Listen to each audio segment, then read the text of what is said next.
My name is Mike Hoffman, and I'm the Executive Director of the Center for Business Ethics at Bentley University. And Bentley is a business school, or at least that's its primary mission, although it has quite a number of, quite a large program in arts and sciences, which even if you're majoring in business, you have to participate, be a part of. I've been there 40 years. I've been an academic for 45 years. I know I don't look that old, right? I like this group. And I've really enjoyed, I've only done this one other time, that was in Tucson last year, but I so enjoyed it that I had to come back again. I was invited back to be a part of this again. So I want to thank you all for coming and doing these wonderful presentations, because it makes my heart warm and fuzzy when I see students engaging in business ethics and thinking about bringing that sensitivity and commitment to the careers that you will undoubtedly have and be successful in. But we need students that are becoming our future business leaders to have that commitment to business ethics, and you wouldn't be here if you didn't. We have 3 schools today presenting, and one is the Global Business School, who I got a chance to hear yesterday about the forest and the road that was tearing up the environment. And we have the University of St. Thomas, who I haven't heard yet, and I'm looking forward to, and Texas State. And I got to meet one of their members, Travis, at the Wednesday night get-together. I thought our case should have done a lot better. We don't have any stickers. Yeah, we have a couple. I feel like we got Jim. Yeah, I just don't get it. It was a good start. I don't think that we're reading.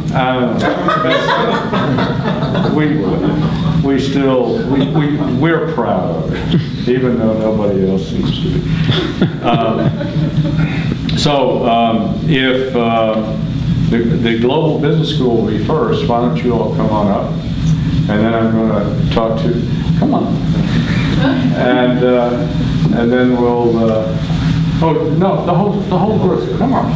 You got it. I mean, you might want to hold hands, pat her on the back. I mean, is she the presenter?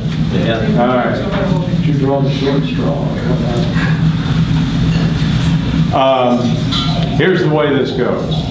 Let me see if I remember it after reading it twice before.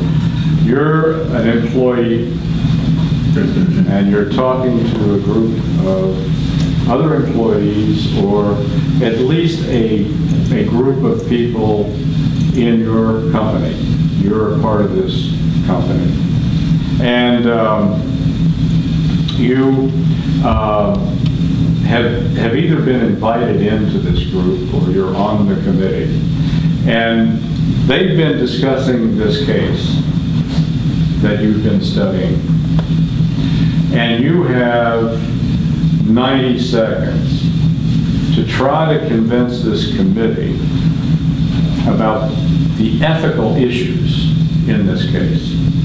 They may have been talking about the financial issues and the legal issues, but it's clear to you they have not talked about or become aware of the ethical issues in this case. And so it's your goal in 90 seconds is to convince this committee that they need to pay attention to the ethical issues, which they have not been paying attention to. So I just want to make sure I got all the instructions out.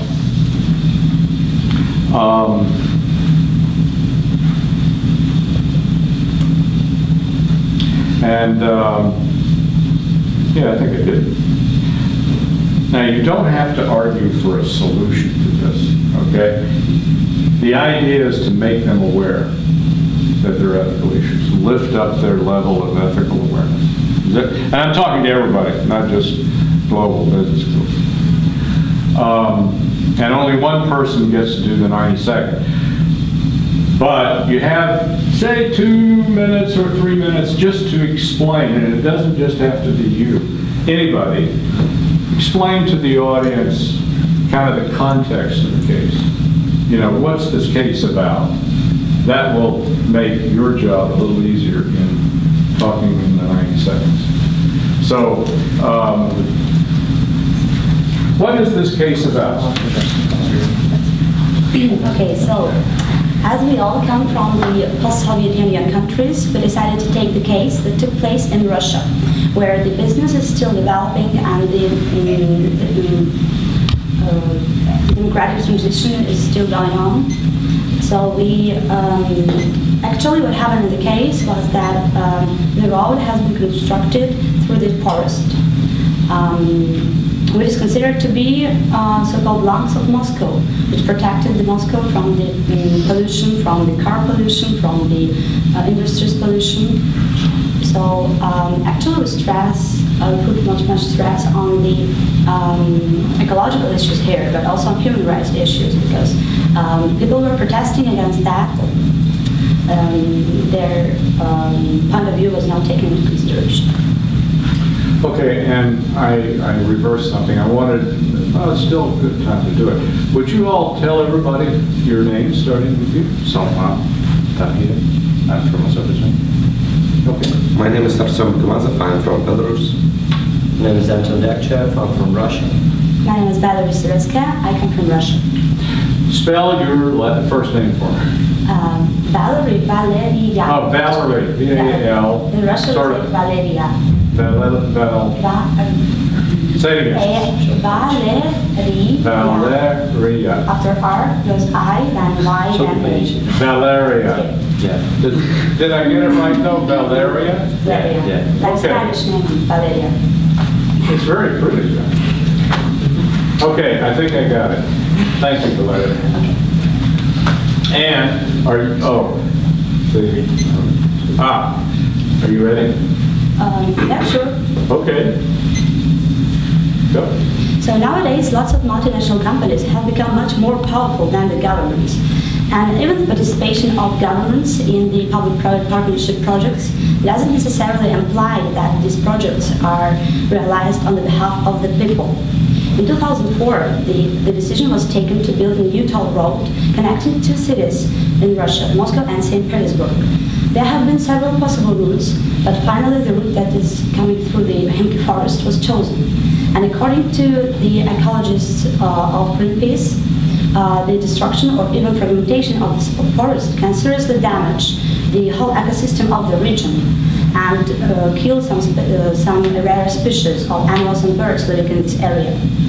Actually, this decision was taken in favor of the director of the Sheremetyevo airport, who wanted this road to be built close to the airport. The locals and activists opposed this decision, but still nowadays part of the road has already been constructed. Russian government needed investment so much that they not only turn a blind eye to the legal and human rights violations, but they also changed some laws to make this construction legal. So that is why we address the construction companies. We think that it's the construction companies who should take in their own hands the protection of our nature and the future well-being, the well-being of future generations. Okay. Thank you.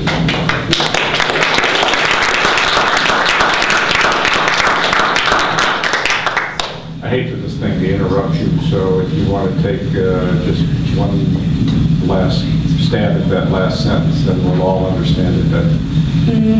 I think no, I just wanted to come to some solutions. But actually, we think that the businesses should try to develop the CSR business culture in the companies and create some special committees that will check the possible damage of their future projects.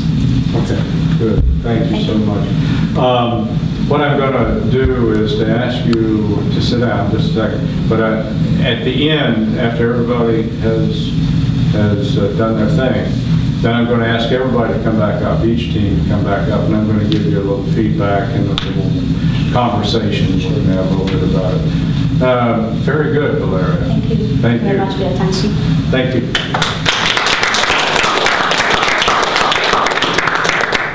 Okay, it is now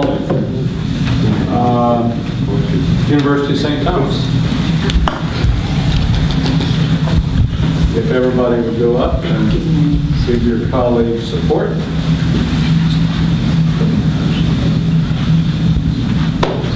So,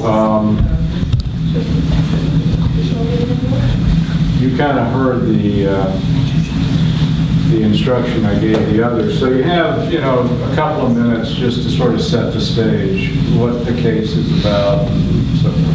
So, and before I do that, your names. My name's Jake. Jake? Yeah. I'm Jessica. Jessica? Seth Sprunk. Thank you. Say that last name. Sprunk. S-P-R-O-N-K, the Dutch name. Sprunk. Okay, got it. So Sprunk, are you, well, any one of you can help set the stage. So. In recent years, an increasing number of companies from the United States have been attempting a maneuver known as a corporate tax inversion. They purchase an international company and transform their organization into an international business by moving their headquarters overseas. This allows them to leverage tax savings and business synergies by moving overseas and outside of the U.S. tax code. Right. I've heard of it. So that's the stage. Let me get this set up for you, Sprunk, and we can start.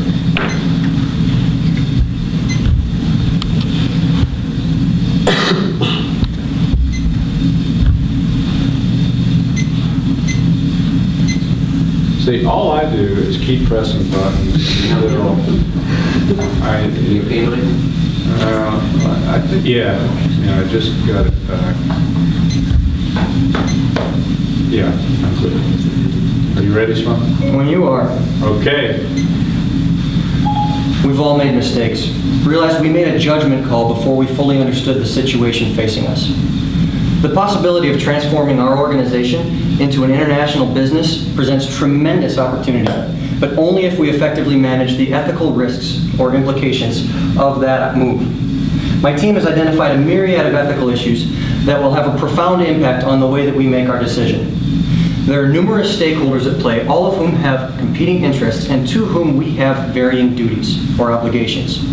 Further, those groups have disparate rights and they'll exert those on us in differing ways.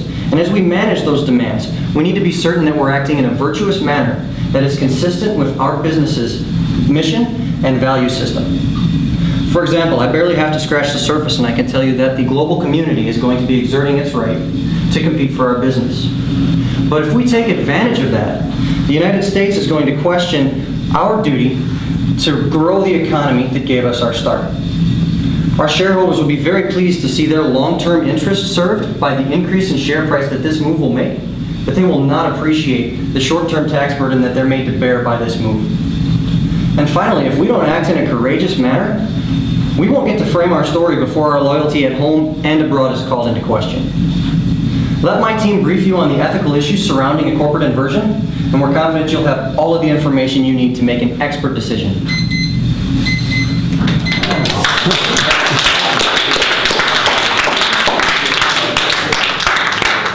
Well done.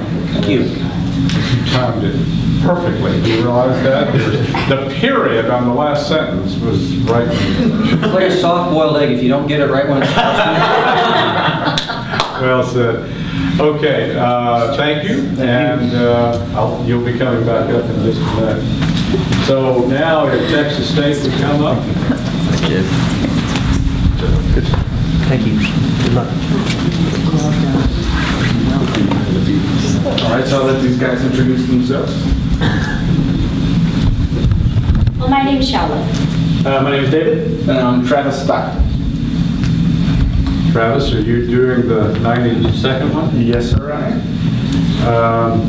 even with all your concussions? Yes, sir. I think I got it all jumbled up in there, but I think This is a private joke between the group that I was with Travis. It was a part of our case. You can read about it. While you're there, stick a sticker up there. And I do promise I used no performance-enhancing drugs for this presentation. Okay. Tell us a little bit about the case before you start. So our case, what we're dealing with is Coca-Cola as a sponsor, and they sponsor FIFA, who over the last 2 World Cups and for the next 2 World Cups have major human rights violations and different things that are causing negative PR for Coca-Cola. So what a lot of sponsors are doing is backing out of their sponsorships. What we're asking Coca-Cola to do is to not do this, to move forward and be a leader and hold FIFA accountable for their ethical missteps. Okay, I'm just finishing a note.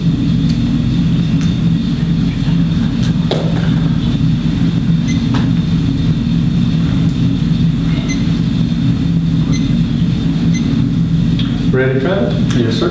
Okay. You're on. Thank you for having me here today. I know most of y'all don't know who I am. My name's Travis Stockton, and I've been with the Coca-Cola Company for 30 years. In these 30 years, I've seen Coca-Cola do great things, but I've also seen their mistakes. And today, that's what we're talking about. With Coca-Cola's sponsorship of FIFA, we've seen that our brand image is being negatively affected by their egregious human rights violations. I think moving forward, we need to ask ourselves, how do we hold to our core ethical values and make sure we make the right call? The first core value I want to call out is integrity, in which we operate honestly and transparently with the world and our consumers. The second one is responsibility/accountability, where we hold ourselves accountable for what we do and the people we sponsor do, as well as responsible for fixing our mistakes. The third one is toughness. Coca-Cola has been a tough company, and we need to make sure that we hold our values and change the world for better, like we say we're going to. With these, other companies have been canceling their sponsorships, but I feel that signing the solidarity agreement and moving forward, Coca-Cola can show that we've learned from our experience and we're trying to lead by example. We can show the world that we don't only care about profits, but we also care about the people who make up those profits. Thank you. Thank you.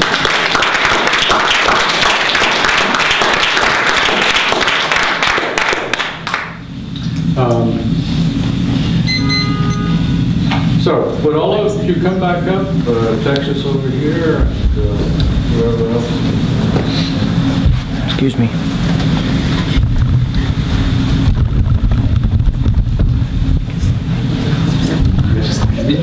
I'm over there. Come on.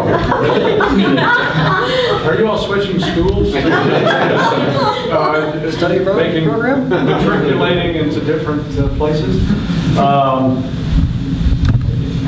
I was telling other groups that I've had, I kind of feel like, anybody ever watched The Voice? It's a neat show, don't you think?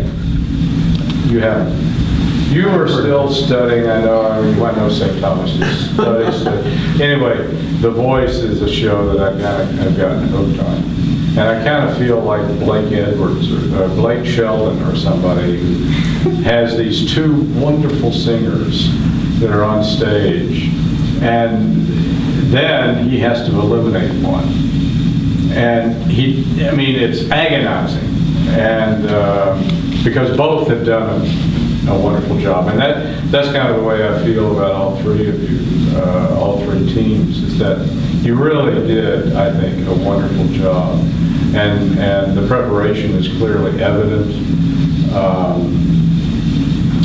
Just starting with the Global Business School, for example. Valeria, you are so poised,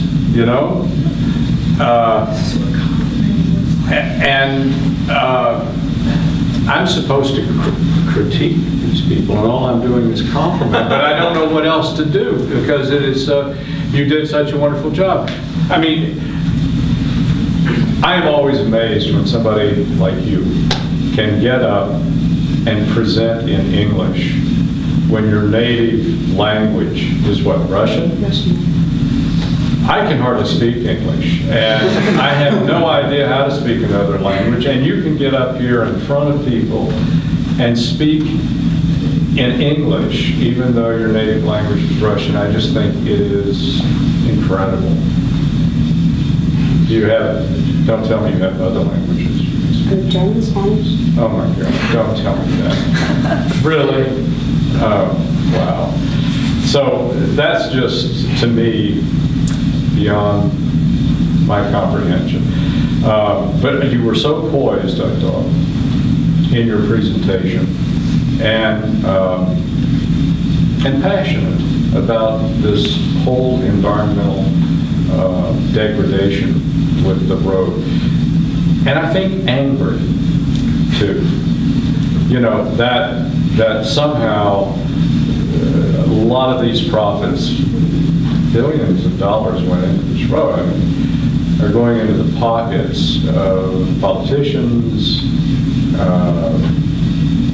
going into making this airport, you know, that was clearly a part of the political arrangement.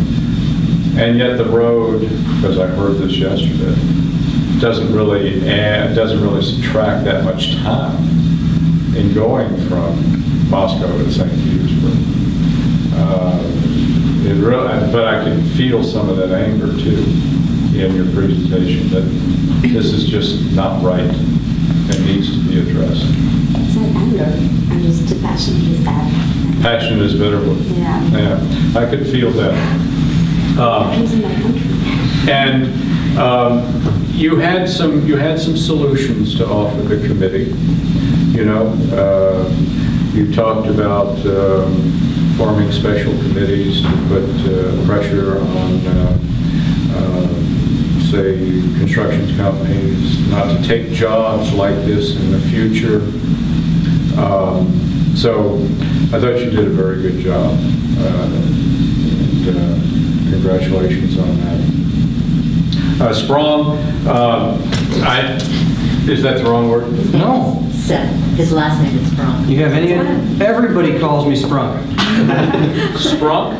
Oh yeah. S-P-R-U-N? O-N-K. You're saying it perfect. O-N-K. Okay, I had a G. Sprunk. But his first name is what? Seth.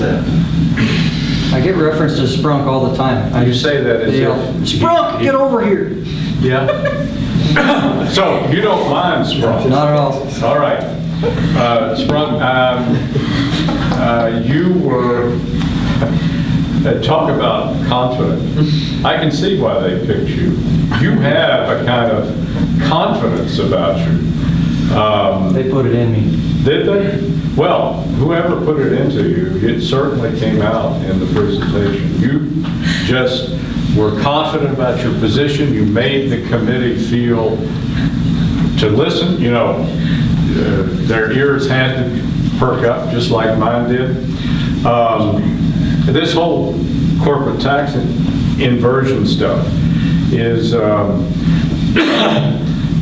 very tricky business. And I like the fact that you brought in the notion of the company needing to take a courageous stand in terms of the fact that this needs to recognize that we have numerous stakeholders and duties to those stakeholders, ethical duties that need to be taken into account. So you certainly lived up to the requirements of the presentation to make the committee aware of the ethical issues involved in this tax inversion strategy.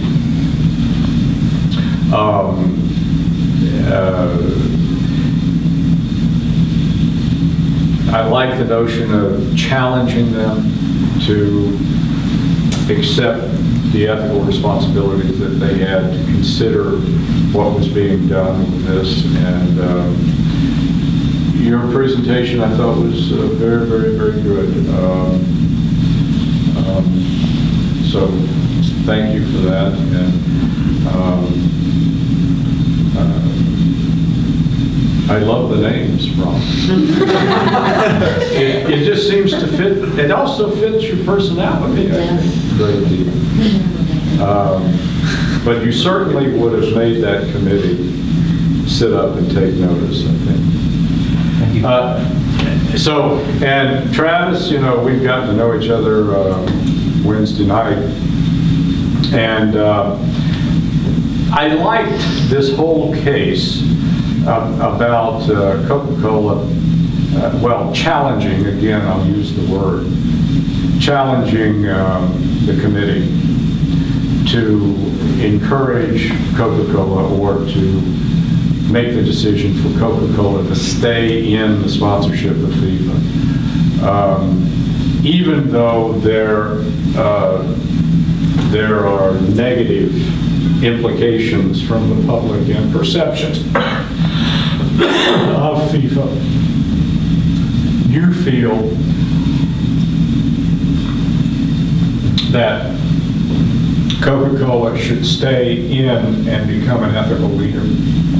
Yes, sir. It kind of reminded me of the debate that has happened over other kinds of ethical issues, even all the way back into the 70s with apartheid in South Africa. There was a whole corporate kind of debate back then as to whether the corporation should stay in South Africa and try to make it better, try to end apartheid by being ethical leaders there. And then there were companies that felt that the only way to be truly an ethical example was to leave. And that was a major corporate debate back in the 70s. And it reminded me of this sponsorship of FIFA. I mean, clearly the apartheid is much deeper, more important kind of debate, but clearly the same kind of issues are at work. Whether a corporation should stay the course, try to change their behavior and activities of a particular organization that they're sponsoring, or pull out and say, wash my hands of it. And I thought you made that very clear.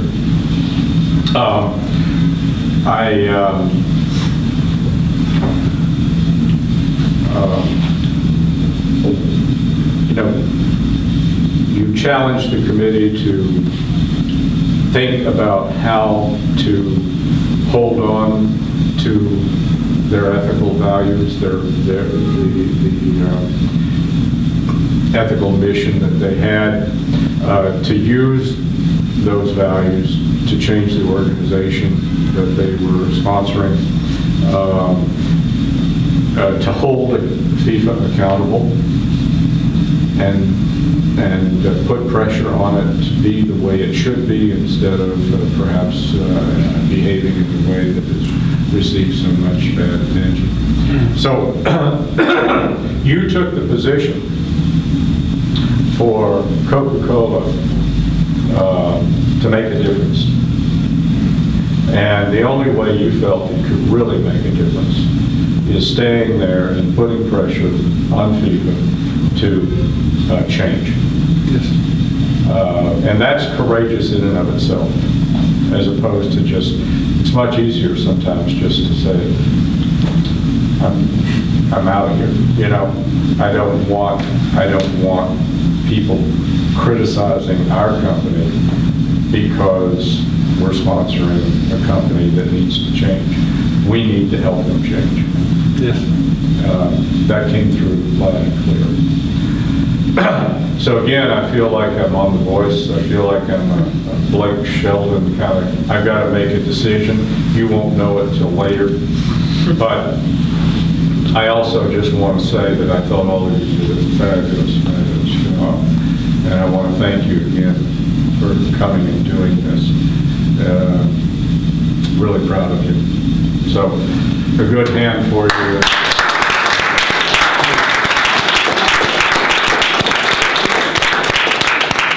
Excellent, excellent. So It's over. And now maybe you can enjoy New Orleans a little bit. Nice to meet you. Thank you. Nicely done. Thank you. Enjoy New Orleans. So see you at the banquet? Yes. Okay, good. See you later. I